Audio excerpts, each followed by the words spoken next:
ಜನರಿಗೆ ನೀವು ಯಾವ ರೀತಿ ಇಟ್ಕೊಳ್ಬಹುದು, ಜನರನ್ನು ಯಾವ ರೀತಿ ನೋಡ್ಬೋದು ನನಗೆ ಗೊತ್ತಾಯ್ತು. ಈಗ ನಾನು ಅಲ್ಲಿ ಬಂದು ಕಾಯ್ತಾ ಇದ್ದೇನೆ, ನಾನು ಅದಕ್ಕೆ ಕಾಯ್ದು ಏನ್ ಮಾಡ್ತೀರಾ ಅಂತೇಳಿ. ಒಂದು ಸಬ್ರೀಸ್ ಆಗಿ ಜವಾಬ್ದಾರಿ ಬೇಕು ನಿಮ್ಗೆ. ಎಷ್ಟೊತ್ತಿಗೆ ಬರ್ತೀರಿ ನೀವು?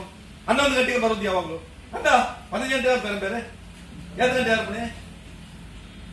ಸರ್ಕಾರದ ಅನ್ನ ತಿಂದು ಇವ್ರು ತೇಗ್ತಾ ಇದ್ದಾರೆ. ಹೇಳುದಲ್ಲ, ನನಗೆ ಗೊತ್ತು. ನಾನು ಕಾಯ್ತಾ ಇದ್ದೇನೆ, 1 ತಿಂಗಳಿಂದ ಕಾಯ್ತಾ ಇದ್ದೇನೆ ನೀವು ಎಷ್ಟೊತ್ತಿಗೆ ಬರ್ತೀರಿ ಏನು ಅಂತೇಳಿ.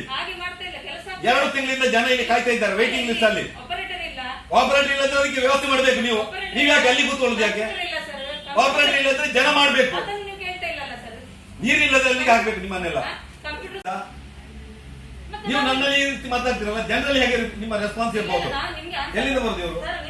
ಎಲ್ಲಿಂದ ಬರ್ದೇವ್ರು? ಹಾ, ಎಷ್ಟೊತ್ತಿಗೆ ಬರ್ತೀರಿ ಇಲ್ಲಿಗೆ? ಅಲ್ಲ, ಎಷ್ಟೊತ್ತಿಗೆ ಬರ್ತೀರಿ ಅಂತ ಹೇಳಿ ಗ್ಯಾರಂಟಿ ಬರ್ತೀರಿ? ಯಾವಾಗ್ಲೂ ಬರ್ತಾರೆ 10 ಗಂಟೆಗೆ. ಪಲ್ಲೆ ಮಾಡ್ರೆ ನಿಮ್ಗೆ ಕಪ್ಪೆ ನಾವು ಬರುತ್ತಾ? 10 ಗಂಟೆ ಬರ್ತೀರಿ ಬೇರೆ? 11 ಗಂಟೆ ನೀವು ಬರ್ತೀರಿ ಅಂತ ನಿಮ್ಮ ಮೇಲೆ ಯಾರು ಹೇಳಿದ್ದು?